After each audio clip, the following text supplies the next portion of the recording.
In this video, you will learn how to master sub-items in Monday.com.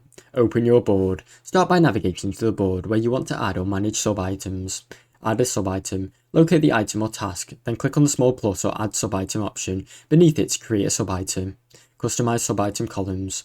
Adjust the sub-item column and then include details such as the due date, assignees, and status, giving you better control and structure. Use sub-item templates. Save time by creating sub-item templates if you need to, by applying the same sub-item structure across multiple different items. Automate the workflow. Enable automation so sub-item updates or trigger actions based on your changes in terms of view. Track progress with your view. Switch to timeline or workload view to track how sub-items contribute to the overall project. Now you know how to master sub-items in Monday.com. Thanks for watching. Don't forget to like and subscribe.